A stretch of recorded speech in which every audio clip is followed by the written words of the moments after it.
इस कहानी को अंत तक जरूर सुनिए, क्योंकि यह कहानी आपकी जिंदगी को बदलने वाली है। एक गांव में एक किसान रहता था जिसका नाम मोहन था, जो हमेशा मस्त रहता था। उसके चेहरे पर कभी किसी बात की उदासी नहीं होती और ना ही वह कभी चिंतित दिखता। एक बार गांव में तूफान आया। गांव के लोगों की सारी फसलें खराब हो गई। गांव के सभी लोग बहुत चिंतित हो गए। सब अपनी अपनी फसलों को देखकर मायूस हो रहे थे। तब सबने देखा कि वह किसान अब भी बहुत खुश था।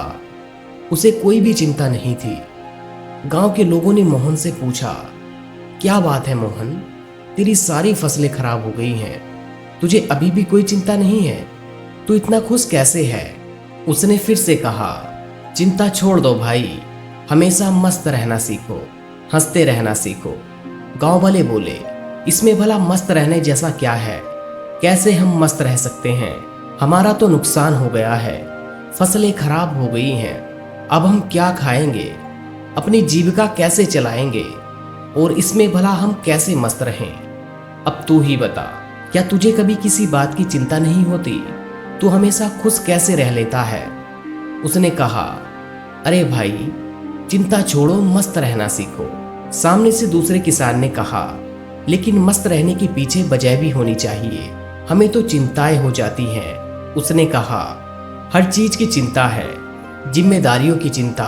हम बच्चे थोड़ी हैं कि हमेशा खुश रहें। 15 साल के बाद उनको भी चिंताएं घेर लेती हैं। अब तो चिंता ही चिंता है। मेरे बच्चों को पढ़ाई की चिंता है, उनके कैरियर की चिंता है, उनके फ्यूचर की चिंता है। मुझे उन बच्चों का खाना पीना और बाकी सारी घरेलू चीजों की चिंता है। तो भला इंसान कैसे खुश रहे? उसने कहा, खुश रहना एक कला है और मस्त रहना अपने आप में यह एक सोच है। गांव वालों ने बोला, तो क्या तुम हमें यह कला सिखा सकते हो कि हम भी हमेशा खुश और मस्त कैसे रह सकते हैं? उसने कहा, हाँ, मैं तुम्हें मजेदार कहानी सुनाता हूँ, ध्यान से सुनो। बचपन की बात है, मैं अपने पिता के साथ एक बार जंगल के रास्ते से शहर जा रहा था, क्योंकि हमें फसलों को बेचना था। उस समय मेरे पिताजी काफी परेशान रहते थे। घर में बिल्कुल भी धन नहीं बचा था। अब तो फसलों को बेचना ही आखिरी हल था। जंगल जाते जाते शाम हो गई और जंगल में काफी अंधेरा हो गया। रास्ता तो दिख नहीं रहा था। उस दिन भी ऐसे ही आंधी आई थी। तब हमारी बैलगाड़ी का पहिया जमीन में धंस गया और हम वहीं पर फंस गए। पापा ने पहिया बहुत निकालने की कोशिश की, लेकिन वह नहीं निकला। अंत में हम दोनों थक गए, हम हार गए। हमें कोई रास्ता नहीं दिखाई दिया। अब हम भूख प्यास से परेशान होने लगे और हमें डर लगने लगा। मैंने पापा से कहा, पापा, मुझे बहुत डर लग रहा है। पापा ने कहा, चिंता की कोई बात नहीं है, मैं तेरे साथ हूँ, तू क्यों चिंता कर रहा है? लेकिन उनके कहने से मुझे कोई असर नहीं हुआ और मैं डरने लगा, क्योंकि जंगल से बहुत आवाजें आ रही थी और वह जंगल बहुत ही वीराना था। पापा ने कहा, डरते नहीं हैं। काफी प्रयास करने के बाद हमने फैसला किया कि आज रात हम यहीं बिताएंगे। सुबह जैसे ही होती है, फिर हम बैलगाड़ी को निकालने की कोशिश करेंगे, फिर देखते हैं क्या कैसे करना है। लेकिन बात सुबह की नहीं थी। बात यह थी कि आखिर अब रात को खाएंगे क्या, क्योंकि हमारे पास जितना भी भोजन था हमने रास्ते में ही खत्म कर लिया था। हम दोनों बैठकर कुछ सोच ही रहे थे, तभी एक कुटिया दिखाई दी जिसमें से प्रकाश की रोशनी आ रही थी।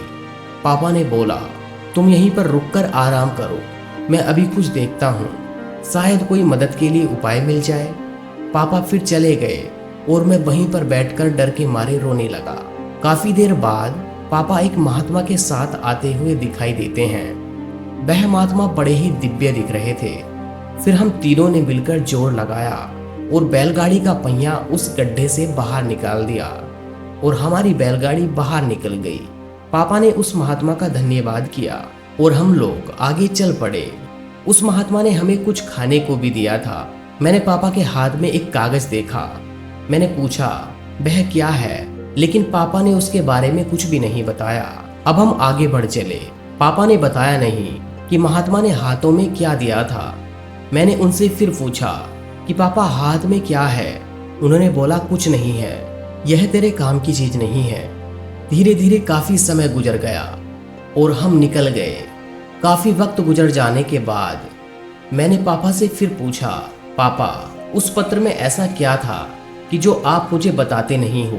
तब पिताजी ने कहा, जब मैं इस दुनिया में नहीं रहूं तो मेरे मरने के बाद तुम उस पर्चे को खोलना, लेकिन एक बात और याद रखना, उस पर्चे पर लिखी बातों को तुम जीवन भर याद रखना और कभी भी भूलना मत।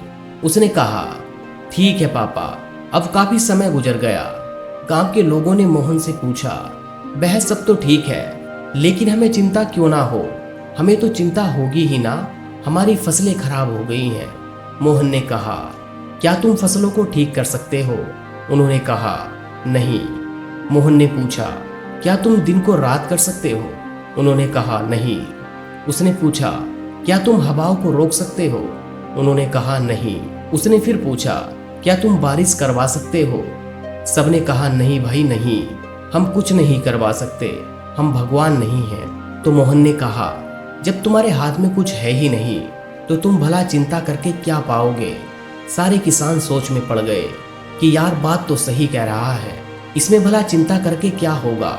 तब मोहन ने कहा, जब हमारे हाथ में कुछ है ही नहीं तो फिर हम चिंता करके क्या करेंगे? इसीलिए मस्त रहना सीखो और मस्त रहने की आदत डालो, तभी तुम्हारे जीवन में खुशियां आएंगी। तब सब किसानों ने कहा, लेकिन उस पत्र में ऐसा क्या लिखा था? क्या तुमने पिता के जाने के बाद उस पत्र को खोलकर नहीं देखा? उसने कहा, हाँ, पिता के मरने के बाद मैं बहुत अनाथ हो गया था, कुछ भी अच्छा नहीं चल रहा था, मुझे कोई रास्ता नहीं दिख रहा था कि अब मैं क्या करूं, क्योंकि उस टाइम मेरे पास कोई रोजगार नहीं था और मुझे यह खेती का काम अच्छे से नहीं आता था। तभी मेरे दिमाग में आया कि उस पत्र को खोलकर देखूं कि इसमें ऐसा क्या लिखा है। फिर मैंने उस पत्र को खोला तो मेरी आंखें खुली की खुली रह गईं। सबने पूछा, क्या लिखा था उस पत्र में, हमें भी बताओ। किसान ने कहा, उस पत्र में लिखा था कि वह वक्त गुजर जाएगा। मुझे इसका मतलब समझ में नहीं आया और इसका मतलब जानने के लिए मैं उस महात्मा के पास गया तो महात्मा ने बताया, यह समय भी गुजर जाएगा। मैंने कहा, यह तो ठीक है, आप तो वही बता रहे हैं जो इस पर्चे में लिखा है, लेकिन इसका मतलब क्या है? महात्मा ने फिर कहा, यह समय गुजर जाएगा। अब मुझे गुस्सा आया। मैंने फिर से पूछा, यह क्या मजाक है? मैं इसका मतलब पूछ रहा हूँ और आप इस पर लिखी बातों को बार बार मुझे सुना रहे हैं। तब महात्मा ने कहा, तुम अभी परेशान हो, उदास हो, तुम्हें नहीं पता कि यह वक्त है और वक्त गुजर जाता है। यह हालात ऐसे ही नहीं रहेंगे, कुछ समय बाद सब ठीक हो जाएगा, सब कुछ बदल जाएगा और यह परेशानियों के बादल छट जाएंगे। इसीलिए इस बात को याद रखो, यह वक्त गुजर जाएगा, वक्त कभी नहीं रुकता। अच्छा बुरा जैसा भी हो, वक्त गुजर जाता है। तुमको चिंता करने की कोई आवश्यकता नहीं है। तुम बस खुद को देखो, अपने हाथ को देखो और बस मेहनत करते रहो। धीरे धीरे वक्त जैसा भी हो, समय बदल जाता है। गौर से देखो, तुम्हारे हाथ में कुछ भी नहीं है। तुम बेमतलब फालतू की चिंताएं कर रहे हो, फालतू की मुश्किलों को बड़ा बना रहे हो जो किसी भी तरह से हल नहीं होने वाली। वक्त अपने आप गुजर जाता है, इसीलिए जो तुम्हारे हाथ में है ही नहीं उससे भला चिंता करके क्या मिलेगा। इंसान को चाहिए कि वह सब्र रखे हर वक्त में, हर परिस्थिति में, क्योंकि जिसके पास सब्र नहीं वो कभी भी चैन से जीवन जी ही नहीं सकता। चैन से जीवन जीने के लिए इंसान के अंदर सब्र का होना जरूरी है और सब्र तभी आता है जब इंसान इस बात को याद रखेगा कि वक्त गुजर जाएगा। तब से मेरी जिंदगी बदल गई और मैं इस बात को जीवन भर याद रखूंगा। अब जो कुछ भी होता है मैं चिंता नहीं करता, बस मेहनत करता हूँ, कोशिश करता हूँ कुछ चीज़ों को ठीक कर सकूँ, लेकिन जो मेरे हाथ में है ही नहीं उसको चिंता करके भला क्या करूँ। इसीलिए मैं अब मस्त रहता हूँ और लोगों से यही कहता हूँ कि हमेशा मस्त रहो, ज़्यादा चिंता मत करो और ज़्यादा सोचो मत। जीवन चल रहा है, जीवन गुजर रहा है और जीवन गुजर जाएगा। हमें उम्मीद है कि इस वीडियो से आपको कुछ ना कुछ सीखने को जरूर मिला होगा। अगर हाँ तो कमेंट करके जरूर बताना। इस वीडियो की आवश्यकता आपके आसपास रहने वाले आपके फ्रेंड्स एवं रिश्तेदारों को भी है, उनके साथ भी इस वीडियो को जरूर शेयर करना। वीडियो पसंद आया हो तो वीडियो को लाइक करके चैनल को सब्सक्राइब कर लेना। मैं आपसे बहुत ही जल्द एक और नई मोटिवेशनल स्टोरी वीडियो के साथ मिलता हूँ। तब तक के लिए आप अपना और अपने परिवार का ध्यान रखिए और हमेशा मुस्कुराते रहिए।